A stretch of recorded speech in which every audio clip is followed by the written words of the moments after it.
Hello students, welcome back to my YouTube channel. आज के video में जो हमारा सब्जेक्ट है ह्यूमन रिसोर्स मैनेजमेंट, उसमें हम यूनिट सेकंड में एक टॉपिक बचा था 9M मॉडल, जिसका मैंने कल वाले वीडियो में आपसे डिस्कस किया था। तो उसको 9M मॉडल के बारे में हम जानेंगे, जिसमें आपके बेसिकली 9 स्ट्रेटेजिक फंक्शंस होते हैं। ठीक है, वो फिगर है जो प्रेजेंट करती है 9M मॉडल को।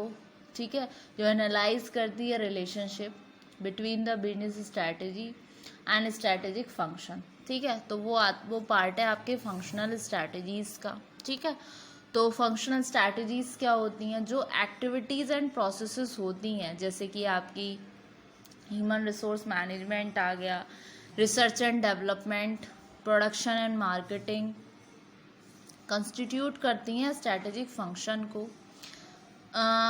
और किसी ऑर्गेनाइजेशन के स्ट्रैटेजी डिज़ाइन होती हैं इनेक्ट करने के लिए इन स्ट्रैटेजीज फंक्शन को, जो रेफर्ड टू कहलाते हैं एक तरीके से functional level strategy.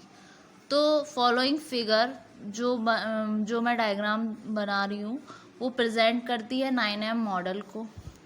For analysing the relationship, जो एनालाइज करती है रिलेशनशिप को between the business strategies and strategic function. ठीक है, तो 9M मॉडल कंप्राइजेस होती हैं 9 strategic function of an organisation, जिसमें आता है आपका मैन पावर फंक्शन, जो ह्यूमन रिसोर्स मैनेजमेंट से रिलेटेड होता है। मटेरियल फंक्शन, जो होता है आपका सप्लाई चेन मैनेजमेंट से रिलेटेड। फिर आता है आपका मेथड फंक्शन। थर्ड फैक्ट वो होता है आपका रिसर्च एंड डेवलप।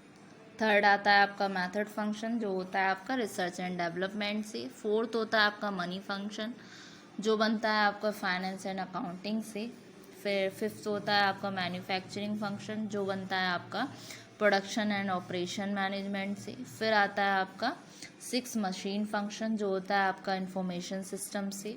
7 होता है आपका मार्केटिंग फंक्शन, जो होता है आपका कस्टमर रिलेशनशिप मैनेजमेंट से। फिर आता है आपका 8 फंक्शन, जो कि है मोटिवेटिंग फंक्शन, जो बनता है आपका लीडरशिप से। फिर 9 आता है मैनिपुलेटिंग फंक्शन, जो होता है फिड्यूशियरी अकाउंटेबिलिटी से। ठीक है, तो बेसिकली ये 9M मॉडल कंप्राइजेस करती है 9 स्ट्रैटेजिक फंक्शन को, जिसका हम फ्लो चार्ट देख लेते हैं। ठीक है, तो फ्लो चार्ट देखते हैं। फ्लो चार्ट क्या बोलता है इसका, ये देखिए। जैसे कि इसका फ्लो चार्ट है 9M मॉडल का फंक्शनल स्ट्रैटेजीज का।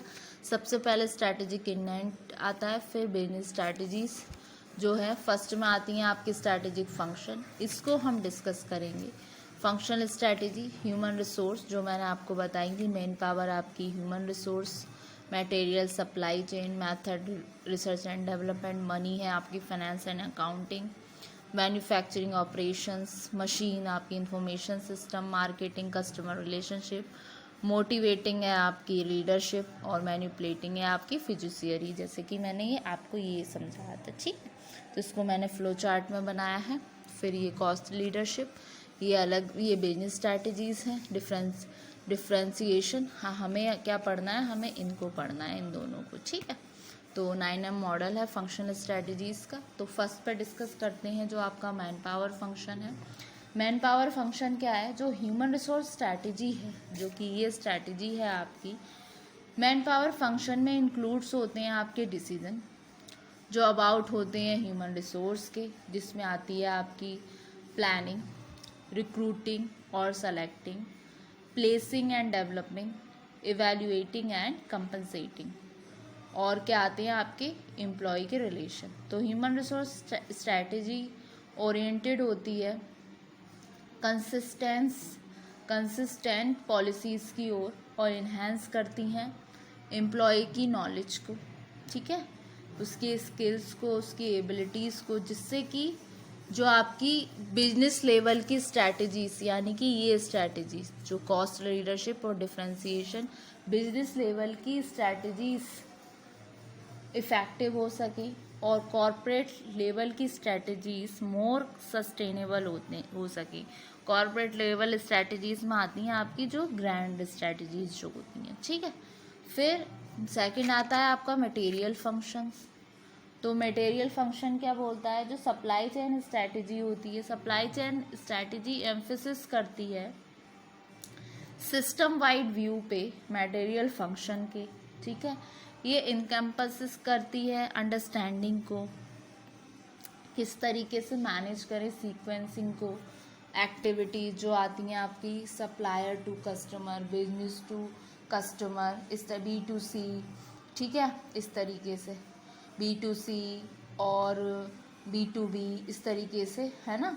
तो ये अंडरस्टैंडिंग करती हैं, मैनेज करती हैं सीक्वेंस को और ऐड वैल्यू करती हैं product and supply chain pipeline. फिर आता है आपका मेथड फंक्शन। मेथड फंक्शन में आपकी आती है रिसर्च एंड डेवलपमेंट स्ट्रैटेजी, जिसको हम R&D स्ट्रैटेजीज भी बोलती हैं, जो इनकम्पेसेस करती हैं मेथड्स को, फंक्शन को, जो डिफरेंट पार्ट ऑफ फर्म के वैल्यू चेन हो गए, जैसे कि वैल्यू चेन सिस्टम हो गए, जो बियॉन्ड जाती है फर्म्स की बाउंड्रीज से, ठीक।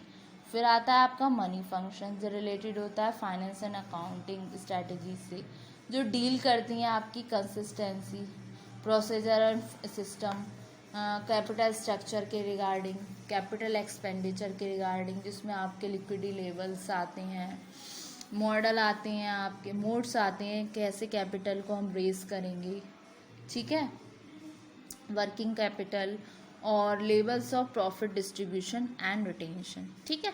फिर आते हैं आपके मशीन फंक्शन, जो कि होते हैं आपके इंफॉर्मेशन सिस्टम से रिलेटेड, ठीक है।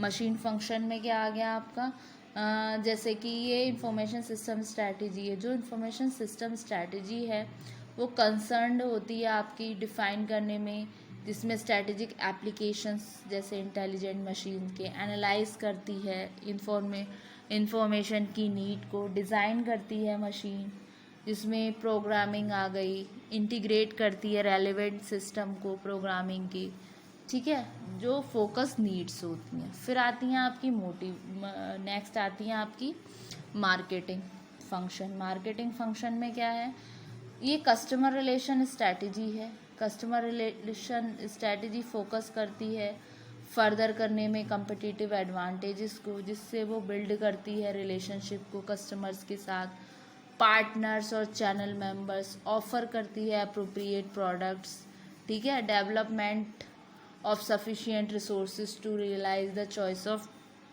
रिलेशनशिप एंड ऑफरिंग, ठीक। फिर आता है आपका मोटिवेटिंग फंक्शन। मोटिवेटिंग फंक्शन क्या है, ये एक लीडरशिप स्ट्रैटेजी है। लीडरशिप स्ट्रैटेजी इन्वॉल्व्स करती है, इंश्योर करती है स्टेवर्डशिप को for the enactment of strategic intent, जिसमें सभी एक्टिविटीज़ आती हैं ऑर्गेनाइजेशन की, सभी रिलेशनशिप आती है ऑर्गेनाइजेशन की। फिर लास्ट आता है आपका मैनिपुलेटिंग जो फंक्शन, जो कि फिजियोसरी स्ट्रैटेजी है। इसका मतलब होता है कि सारे बिहेवियर जो इनएक्टेड होते हैं और एक्सपेक्टेड होते हैं आपके स्पेशल रिलेशनशिप, जैसे कि ट्रस्ट, कॉन्फिडेंस, रिस्पॉन्सिबिलिटी, जो आती है आपकी ऑर्गेनाइजेशन के वेरियस स्टेक होल्डर्स के बीच, जिसमें इंक्लूड होते हैं आपके share holders, workforce, suppliers, customer, minorities, government, community और ब्रॉडर सोसाइटी, ठीक है। ये तो हुआ आपका 9M मॉडल। अब थोड़ा सा हम पढ़ेंगे ग्रैंड स्ट्रैटेजी के बारे में। ग्रैंड स्ट्रैटेजीज हमारी क्या कहती हैं, स्ट्रैटेजिक ऑल्टरनेटिव्स रिवॉल्व होते हैं around the question of whether to continue, कि कहाँ कंटिन्यू करें और चेंज करें बिजनेस को, एंटरप्राइजेस को, जो करंटली इन होती है और इम्प्रूव करती हैं एफिशिएंसी और इफ़ेक्टिवनेस को, जिसमें फर्म अचीव करती हैं कॉर्पोरेट ऑब्जेक्टिव को और चूज़ करती हैं बिजनेस सेक्टर को। लूप के अकॉर्डिंग यहाँ पर 4 आपकी स्ट्रैटेजीज होती हैं, स्टेबिलिटी, जिसमें इन एक्सपेंशन, रिट्रेंचमेंट और एनी कॉम्बिनेशन ऑफ दीज 3, यानी कि जो कॉम्बिनेशन स्ट्रैटेजीज होती हैं। तो स्टेबिलिटी में क्या है, स्टेबिलिटी ग्रैंड स्ट्रैटेजी अडॉप्टेड की जाती है किसी ऑर्गेनाइजेशन के द्वारा, जो अटैम्प्ट करती है इंक्रीमेंटल इम्प्रूवमेंट फंक्शनल प्रोग्राम की, ठीक है।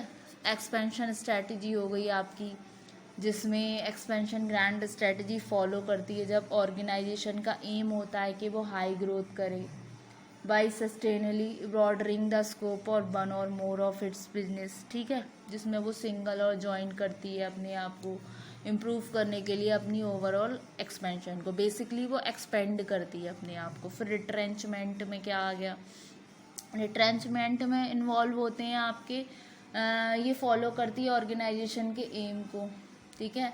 इसमें इन्वॉल्व होते हैं टोटल और partial withdrawal from either a customer withdrawal from either a customer group, customer function जो यूज़ करती है ऑल्टरनेटिव टेक्नोलॉजी को, ठीक है। ठीक है, तो कॉरपोरेट हॉस्पिटल डिसाइड करते हैं इसमें फोकस स्पेशल ट्रीटमेंट पे करें, रियलाइज़ करें हायर वैल्यू, इस तरीके से रिट्रेंचमेंट स्ट्रैटेजी। फिर आती है आपकी कॉम्बिनेशन। कॉम्बिनेशन में क्या है, ये फॉलोड होती हैं जब कोई ऑर्गेनाइजेशन अडॉप्ट करती है मिक्सचर ऑफ स्टेबिलिटी, जिसमें आपकी एक्सपेंशन, रिट्रेंचमेंट और सेम टाइम पर डिफरेंट बिजनेस और different times in same business, जिसका एम होता है इम्प्रूव करे अपनी परफॉर्मेंस। एनी कॉम्बिनेशन स्ट्रैटेजी जो होती है वो रिजल्ट होती है सीरियस अटैम्प्ट का on the part of strategy to take into account the variety of environmental and organisational factor, जो अफेक्ट करती है प्रोसेस को स्ट्रैटेजी फॉर्मुलेशन की। कॉम्प्लिकेटेड सिचुएशन जनरली रिक्वायर करती हैं कॉम्प्लेक्स सॉल्यूशन को। कॉम्बिनेशन स्ट्रैटेजीज क्या है, कॉम्प्लेक्स सॉल्यूशन है, ठीक है, दैट स्ट्रैटेजीज को ऑफर किया जाता है जो फेस करती हैं with the difficulties of real life business, ठीक है। तो ये तो थी आपकी ग्रैंड स्ट्रैटेजीज और हम 9 मॉडल के बारे में डिस्कस कर चुके हैं स्टूडेंट। नेक्स्ट वाले वीडियो में हम अपनी यूनिट 3 स्टार्ट करेंगे। आज तक के वीडियो में आपकी यूनिट 2 कंप्लीट हो गई है, ठीक है। तो होप सो स्टूडेंट आपको ये लेक्चर समझ आया। Thank you very much.